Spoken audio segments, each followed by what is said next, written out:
My name is Michael Ruttenberg, and I am the clinical director at Larimer County's Criminal Justice Services.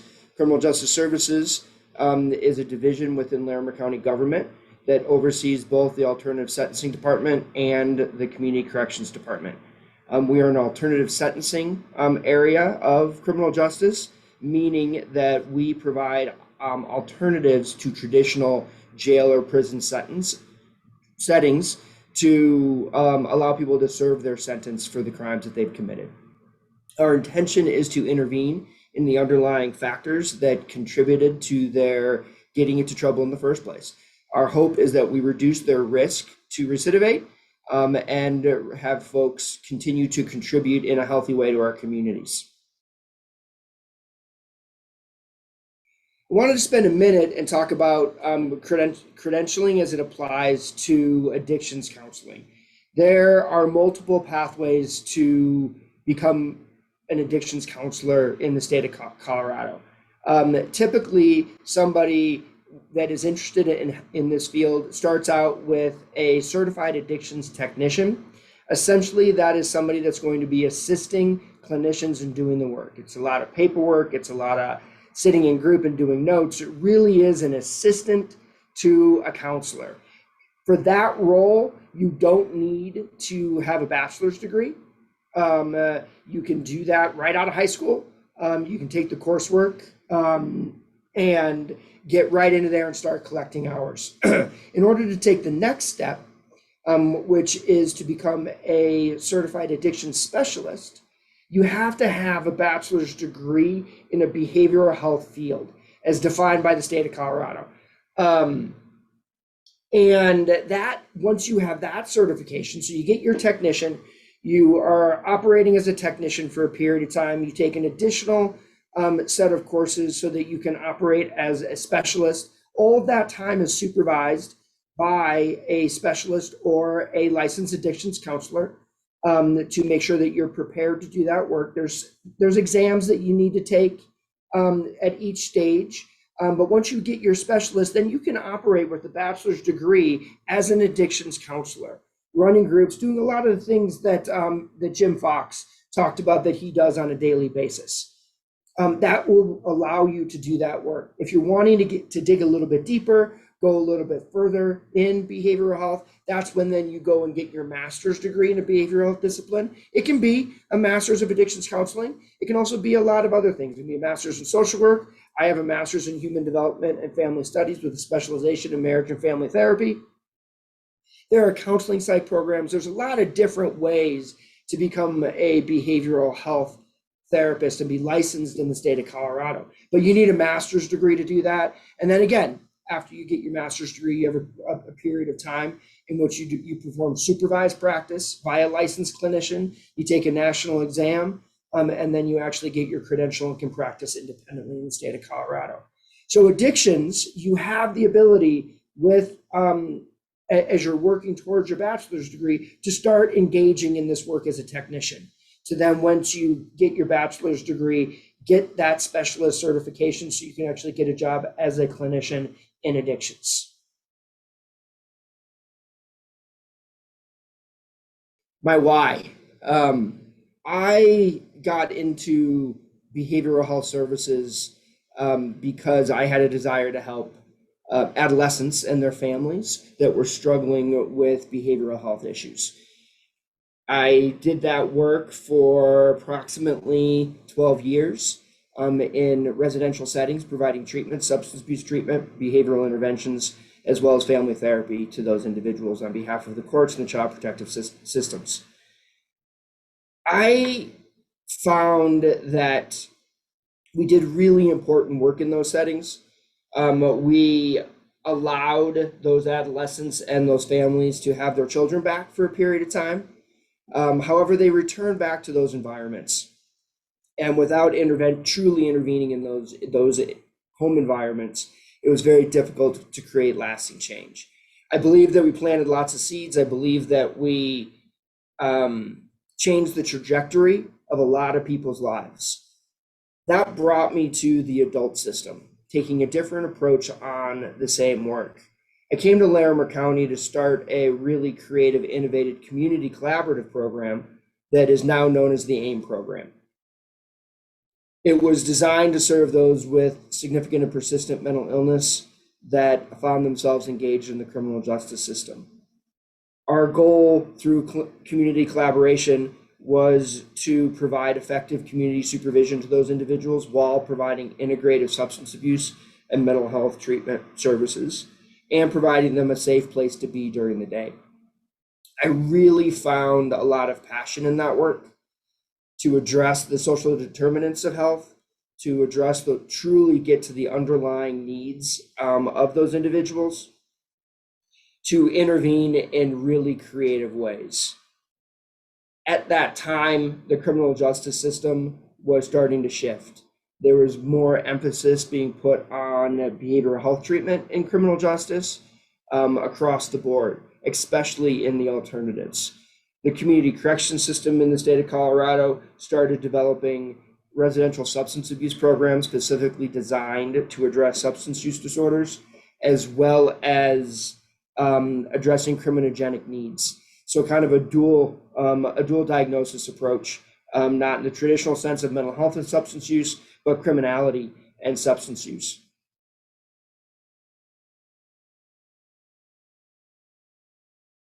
I looked around the organization and realized that there wasn't a behavioral health provider on the leadership team. And that's where the conversations really started in regards to my role and how I got to where I'm at today. As the system continued to change and look at those things, I continued those conversations and saw the future of criminal justice in the state of Colorado really from an interventionist perspective, and really started to communicate and to push to have that perspective truly integrated into the organization as a whole. And hence the organization developed a clinical director. And I have been in this role for the past 12 years. It is something that I truly enjoy. I started out my career working with clients and their families, and then shifted to really who my clients were different. It was no longer the individual and their families, but it really became the community and the staff. Developing healthy treatment milieus, developing healthy cultures within organizations, and ultimately providing programming for our communities that would create lasting change. That has been the passion of my career, is to create systems of care that were healthy, that hopefully will long last me in my career, and continue to grow and develop just as individuals and families do.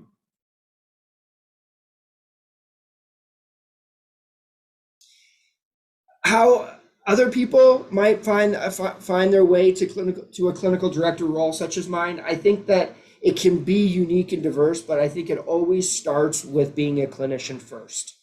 I truly believe that in order to do what I do, you first need to get what I refer to as your clinical chops. You got to be on the ground working with clients, understanding what it means from the client's perspective in doing this work, because that has to come first before anything else. That we have to understand what our clients need, and we also have to understand what our system needs from our clients. So when we're able to understand what the system looks like from a client's perspective, and we're understanding what the clients are needing, then we can start taking that next step up of helping others, growing others into becoming healthy clinicians at a supervisory level, and then taking that next step into what I'm doing, which is more program development, policy development, looking at broader issues, but it's all within that foundation of what does that human being need that is in pain, that is struggling, and helping them get back on their feet.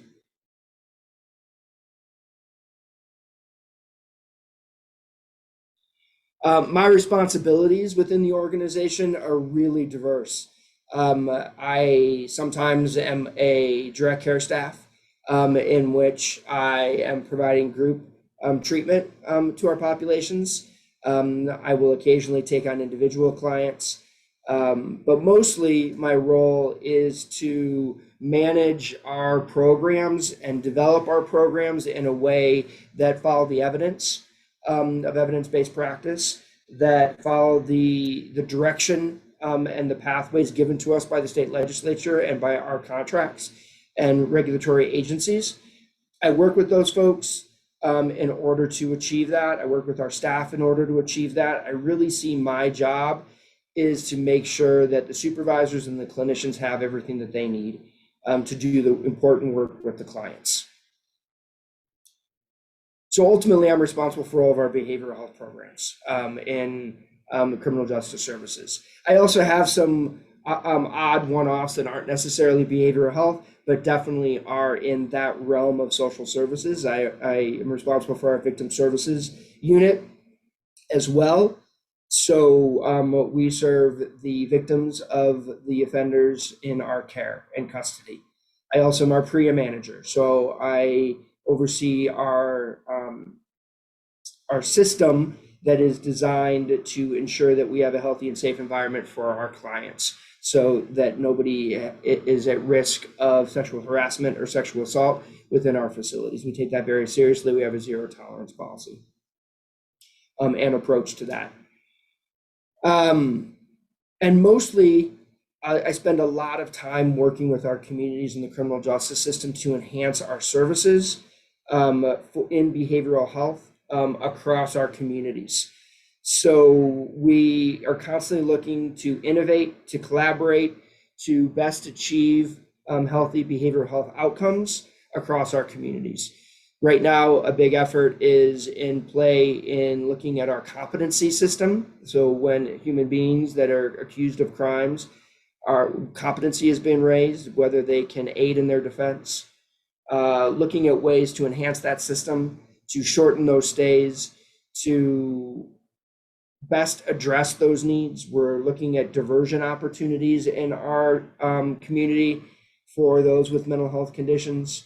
Really, the intersection between behavioral health and criminal justice is really the target of those conversations and those collaborations, both with traditional community-based behavioral health providers, law enforcement, so police, and sentencing options such as ourselves, including the criminal defense, including criminal prosecution, and the bench itself in the 8th Judicial District.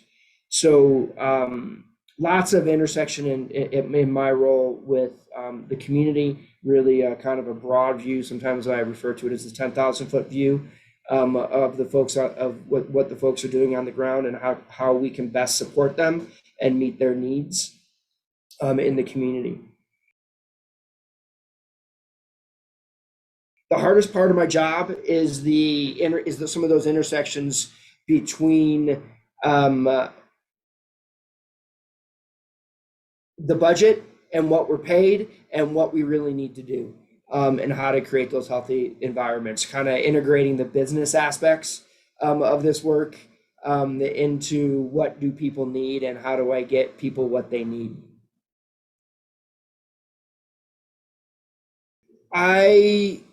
As the clinical director, a lot of my work is working with the community. So I mentioned a lot of them in the criminal justice system, the district attorney's office, the public defender's office, the criminal defense bar. Also work very closely with our local community mental health center, as well as other behavioral health organizations in our community, both from a substance abuse specific perspective, as well as from integrated care. We work very closely with medication-assisted treatment providers in our community to integrate services, and also with educational institutions in trying to develop partnerships to bring in interns. I believe that this is one of the best places in the world to practice as an intern. As I always say, our population has been, by the time they get to us, have been in and out of therapy multiple times, whether that is for as juveniles, whether that is as adults, whether that is for substance abuse or other behavioral health needs. And because of that, And because of the fact that our clients are survivors, it's a great place to practice. It's a great place to take risks. Because as long as our hearts are in the right place and we're striving to do the right thing for the right reason at the right time, and we're here to serve our clients, we're not going to make things worse, especially if we can be humble and own that an intervention didn't work, or that it wasn't as effective as we hoped. That teaches a lot.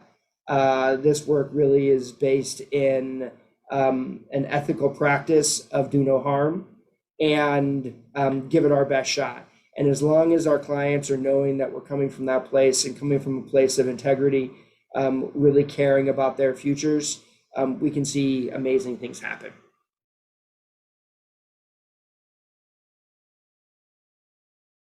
My schedule in my work, I chuckle a little bit because you hear a lot about work-life balance. And at my role, to me, it's no longer about balance. It really is about seamless transitions. Because I work in a residential facility, essentially in a correctional facility, we are here 24 hours a day, 7 days a week. Now, that does not mean that I'm here that long. However, but I believe very, very strongly in seamless transitions between my lives, my worlds, as father, as husband, as brother, as friend, as supervisor, as therapist. And I need to be able to make seamless transitions in and out of those worlds and in and out of those roles as my life needs. I'm lucky enough that I'm able to do that, where if my kids have a dive meet, I can go to that dive meet and take care of what I need to take care of on the phone, or in email or through text, and then come back to the office. If I need to completely disconnect during those times, I can disconnect during those times and then work later in the evening, that evening. Or if I want to, I can take off early on a Friday to go be with my family and then come in on a Saturday. It really is about what is needed for me, as long as the client's needs are taken care of. I am on call. We have a rotation here at the facility where the administrators are on call. And really that's for after hours emergencies. Typically it's not getting called in, but it's managing things over the phone, answering questions, giving permissions, giving authorizations, those kinds of things. So I try to provide that for the supervisors as well. I think at the clinician level, that's a little bit more difficult because it's the regulated work of how many group hours and how many individual hours and when things happen for the clients. So it's a little less flexible than myself or the supervisors. However, I believe very strongly in those seamless transitions and meeting those needs as best as we can. This is highly intense work. It's emotional work. We hear lots of trauma, and the experiences that our clients have on a day-to-day basis. As supervisors, we hear it from the clinicians hear it directly. As supervisors, we hear it from the clinicians and directly. As the clinical director, I hear it from everybody, as well as see it. It is really difficult. I think that the seamless transitions are really important. I think that clinical supervision is imperative. I think that clinical supervision is different than supervision than most people get, because it really is, in my perspective, a holistic view of that human being that I'm working with, and helping them grow and develop, helping them understand what it is that they're seeing and feeling, processing through those things as it relates to the work, getting them connected where they need to get connected to if it's impacting them outside of the work. Really trying to create a fun and a light environment in which we can speak honestly with each other in caring and compassionate ways. We do our best to take care of each other. We do our best to look for the signs and symptoms of burnout. Ultimately, we want people to have healthy lives. So we try to keep the workload as reasonable as we can within the business needs and what we're paid. Trying to balance those things out can be difficult at times, but we do our best. My name is Misty Perry, and I'm a licensed clinical social worker and a licensed addictions therapist. And I work for Larimer County under our Criminal Justice Services Division. And I'm a treatment services supervisor, and I oversee our Aim and Wellness Court program, our Bridges Court Liaison program, and currently I supervise our dual diagnosis treatment program at Community Corrections. I got here in kind of an odd way. I started my career or my education out in business and spent a couple of years doing that and quickly decided that I wanted to be in a helping field. And so I chose social work as my focus. When I graduated with my bachelor's degree, I moved down to Fort Collins from the University of Wyoming. That's where I went, and moved down here and started my career off. And my first job, I worked in a residential facility for severely emotionally disturbed children. And so that was the beginning of really immersing myself in residential. After that, I moved and worked with adolescents and juveniles in a residential setting. And then I, in multiple different roles, from what we called a counselor to a lead role to a case manager. And I ended up in our adult program that served, it was called YOS, Youth Offender System. So they were juveniles when they committed their crime, but they got an adult sentence plus a juvenile sentence. So I supervised that program. And then I decided, hey, I would like to go back and get my master's degree. So I did the fast track program through the social work department here at CSU, and I got my master's. And I stayed home for a little bit. And then one day I got a phone call from Michael Ruttenberg about a job at the AIM program doing substance abuse treatment. And I had had my certified addiction counselor 2 license at the time. And I never really expected to work in the adult system. I always saw my career with juveniles, but I thought, hey, this fits perfect. So I took this position with the AIM program, and it was amazing. It was my first exposure to working with people that had severe and persistent mental illness. And I really recognized how important the work was, the advocacy was, the support was for this population to hopefully lead a healthier life than they had been. And so I worked in that program for about 1.5 years. And then I moved over to Community Corrections underneath Mike again, doing our dual diagnosis treatment program. And so I was a therapist there on the women's side. And from there, I moved to a supervisor position. And for a period of time, I supervised our men's treatment program. So our ERT, our 90-day program, STIRT, which is, it's been back and forth between a 2-week program to a 21-day program, and our RDDT program over there. And about 5 years ago, I decided to make the move over here to Aim and Wellness Court when a supervisor position opened up over here. So I came full circle in my career to come back to supervise the Aim and Wellness Court program. And so I've been here doing this work, and along the road, I've acquired other programs to supervise. So I supervise currently our Bridges competency program, and then our dual diagnosis treatment programs over at Community Correction. And so part of my why in doing all this is I really believe in what I do. My heart's in it. I believe in change. It matters to me that there's programs out there that can advocate for clients who can't advocate for themselves, and are providing this specific population with the support that they need to hopefully have a healthier life.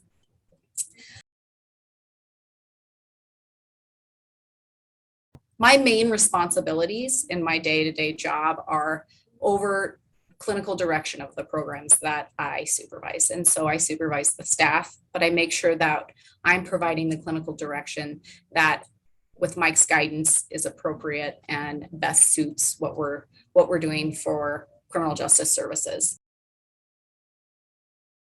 A typical day for me is a range of things, from meetings to direct client care to supervision, to overall just general oversight to make sure everything's running smoothly. It ebbs and flows. There will be days that I have back-to-back meetings, and then there's days where I have time where I can go out and enjoy and sit down and chat with the clients. It just kind of depends. What I enjoy the most about my job is really building the team. I'm really focused on program development and team development. It's really what I love the most, is to watch the staff grow clinically and love their jobs, and then want to go and pursue, higher education or a different career path because they were interested in something new. And that just really excites me. And I think it's amazing to watch the people that you work with grow as leaders and to become advocates for themselves and for the population that they are working with. And I also love the clients. They're amazing. They provide me with motivation every day. And I really believe in them and what they have to offer in their lives. The hardest part of my job is managing the politics of everything, I would say, because there's always different people involved and different agencies involved. You have to just navigate that very gracefully, which can be a challenge. But it's a challenge that I think is helpful in how you grow in behavioral health. I think it's important to learn how everything's integrated, even when it is challenging. And I think another challenging part of my job is just watching clients not be successful or losing them. I think that can be a difficult thing for everybody, and it always hits home, and then it makes me motivated to see where we missed things or what we could do differently. That's really, really important to me. My general hours, they ebb and flow. I have to have that seamless transition that he talks about, and that I know is important, that I am balancing both my life work responsibilities, and sometimes, people call me at night and they need support, or there's an issue, and I'm available for that. But again, I think it's amazing that we have an opportunity to, if my kid's sick, I can work from home. If I have something happening, I can say, hey, can I call in at this time? Or, it's a very flexible life, which I think is helpful in this field. Where I work here at Aim and Wellness Court and Bridges, there's a lot of different roles that people take on. And so I'm in a community collaborative program down here where we have our local mental health center, 8th Judicial, probation. We work with the courts. Again, the defense bar, the public defenders, the district attorney's office, law enforcement. So there's a lot of people involved in what we do over here. And so the program I supervise has a multitude of different staff. We have clinicians who provide the therapy and that therapeutic perspective for the clients, and they're underneath our local mental health center, but underneath the county, underneath Aim and Wellness Court, there's case manager positions over here and leadership positions. And I think that there's a lot of room for development and growth in this field. And people tend to move in and out of these different positions as they grow and get exposed to different things. We'll have people who are in case management that go back and get their master's degree and end up being clinicians at community corrections. Or we have people who come over from community corrections to be case managers here. So there's a lot of movement in between these positions. And our case management positions, you have to have some experience working with the severe and persistently mentally ill or criminal justice system. And a lot of times our positions are filled by people who come over from security or have some sort of background in the criminal justice system. Obviously, our clinicians have to have some experience working in the field, and everything that they are exposed to contributes to their growth, because there's a supervisor over here also from our local mental health center. So I would say that most people have to have some level of experience working with this population so that they understand just the basics of how to manage it. my specific role overlaps in many ways, and I really think it's important with other organizations. It overlaps. I really think it's important to develop really healthy community collaborative relationships where we're working for the same goal. I think it's important that all of the agencies that come together work together in a healthy way, which I believe we do.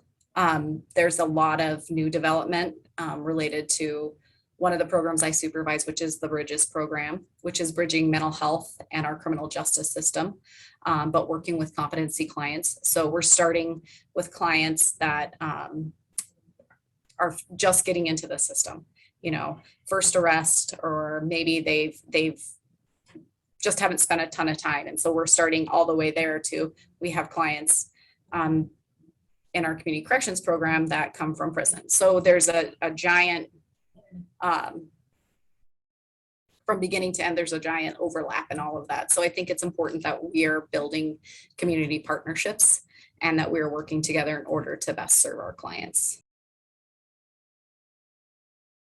I really believe in developing staff, and I believe that the way you start is with internships. And so we take quite a few bachelor levels and internship candidates over here at Aim and Wellness Court. I think it's really important to provide that opportunity for people and to engage them in this kind of work experience.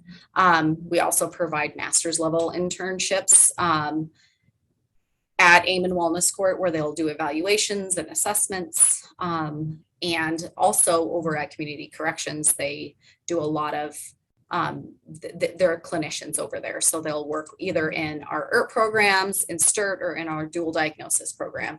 And in all levels, they take bachelor level client or students also. So I think internships are a really great way in this community in criminal justice to come in and learn about it and really see what it's all about and get an opportunity to see what kind of positions are out there. If you're going in from a bachelor's, when you graduate with your bachelor's degree, if you're coming in there, and a master's degree. And I think it's really important also to help the students recognize, here are the different areas that you can go into when you come out after you graduate.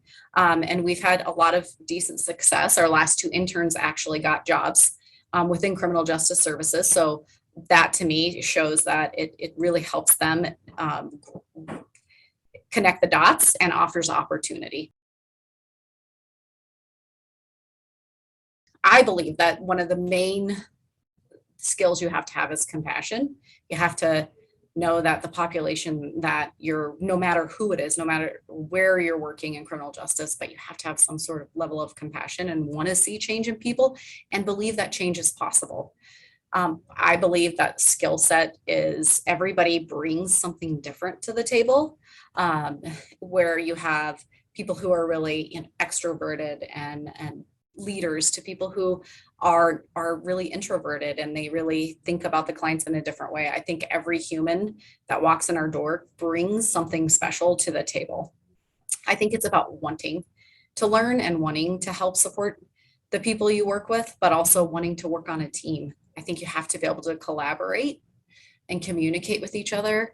One of the biggest tools I think that is important for anybody in any field is to understand the importance of feedback and how feedback's there to help support you in your growth as a human being and in your professional growth. I believe that skill can come, sometimes people will walk in and they struggle with understanding what healthy boundaries are and how do they not get burned out and not take things home, and really utilizing supervision in a healthy way is also an important tool in helping support the staff that work with this population. Hi, my name is Jim Fox. I'm a correctional addiction therapist with Larimer County under the Criminal Justice Services. I work in our community corrections facility. I work in our 90-day residential treatment program as a therapist. I spend most of my day in direct client care. So I will run groups, usually 2 to 3 groups a day, kind of depending on the need and staff coverage. I also see individual clients. And just kind of that's how I spend most of my day. So my why and my pathway here are interconnected in ways that I don't think I ever quite realized as all this was happening. So I'm a military veteran. I also come from a very long line of military veterans, war and combat vets. And through my years, there was a lot of issues that seemed to be just about alcohol use. And it seemed all the problems that most of the males in my family struggled with were alcohol abuse. As I started in my education, my undergrad is in psychology. So, we took a lot of courses in abnormal psychology, all these different types of things. And I started realizing that these men in my family weren't just drunks. There is a reason why they acted the way they did. And so that's where I really became into this idea of trauma. And so it's something that's really kind of guided me. A little later in life, my brother-in-law struggled with drugs, alcohol, and mental illness his entire life. Ultimately, he lost his battle to all these different things. And it's something at the time I just can remember thinking, I wish there was something more I could have done for him. Could I have done something? And so that's always kind of been a driving force too. Post bachelor level education, I actually went into industrial and organizational psychology graduate program at CSU. And my main goal at that time was to serve veterans coming out of the military and help them integrate into the workforce. And I felt that as an industrial psychologist, that's something that would be very beneficial for this population. It is a very non-clinical program and role. So based on the population that I wanted to serve, I decided that I might need a little experience in actual behavioral health and substance use. So I applied what was supposed to be a very short-term and part-time position at an inpatient hospital. And it took probably 2 months of working with that population that I realized I was going the wrong way. So I did something that is not very common, is I changed grad programs with about 2 semesters left in my program. And I switched to addiction counseling. And it was a very scary process because, again, I had spent a lot of time and energy and money and nearly completing a program to just switch on a whim. Luckily, I have a very supportive wife and family that made this possible. So it was kind of an odd path. And again, my why was intermixed all along the way, but I never quite understood how all that worked out until I got to where I am. Generally during the day, my time is fairly flexible in that as long as pretty much our whole schedule is built around group therapy. So we have a certain number of hours that the clients need to meet within that 90-day period. So all of our schedules are pretty much based on the needs of what group is when. I typically begin my day early. I like getting there prior to any groups. So I'm usually there at 7. And the good thing about that is provided I'm meeting client needs and getting all the stuff done that I need from a regulatory perspective, my afternoons are fairly flexible. So I like to having that availability. And that's pretty much the case for the rest of the clinicians that I work with. So we have 2 separate 90-day programs, and each has 2 clinicians. And so we work pretty well together. And so we can kind of adjust our schedules based on what the other clinician needs. Again, providing just making sure we're getting all of our group hours and stuff done. My primary responsibilities are direct client care. So I will, again, typically have 2 to 3 groups a day. I work Tuesdays through Saturdays. We are a 24/7 operation. So we always make sure that there are clinicians in the building and providing group therapy all through the week. So I do cover that Saturday group schedule. I also meet individually with clients, and so I kind of schedule them in based on group needs and my other things that I have scheduled, such as meetings and all that kind of stuff. The hardest part of my job is getting only 90 days with these guys. This has been a blessing for me in that working inpatient, I had people for roughly 10 days. And while having that immediate intervention when someone's in crisis is very rewarding to see them work through that, I always just kind of wanted more. So with that, with this program, I've been able to get that working with people 90 days. I have found that I still like to see what happens to them after that 90 days, see the progress. And so that can be challenging. The other side of that too is, of course, we have clients that don't do as well, that struggle. Occasionally we do lose clients, and that's probably ultimately the hardest part. What I enjoy most is watching these people change. They come in, oftentimes they are very jaded with the system. They have no trust in anybody in authority. And a lot of these people have spent substantial parts of their lives in this system, and they don't trust it. They've gone through it in many cases several times. And each time they come in, I think it presents a new challenge and some new barriers, but being able to start helping them break through those barriers and have some positive change, I think is very powerful and very rewarding for me. And I really like to be able to see them reestablish that trust, not only in the system and not only with us as staff and clinicians, but in themselves. And I think that's a big part of it. Me personally, right now in our group, we have a capacity up to 12. And again, there's two separate groups in that 90-day program. And so they kind of rotate. We do have a portion of our program that is closed curriculum. It's about a 6 to 7 week period where we kind of focus on the nuts and the bolts of what we want to provide them for treatment wise. Aside from that, we have an open curriculum part where we do other group therapy, but it's not as regimented as what our closed curriculum. So we do have clients that'll come in and they kind of overlap, with the exception of that closed curriculum. So we have a certain group of guys.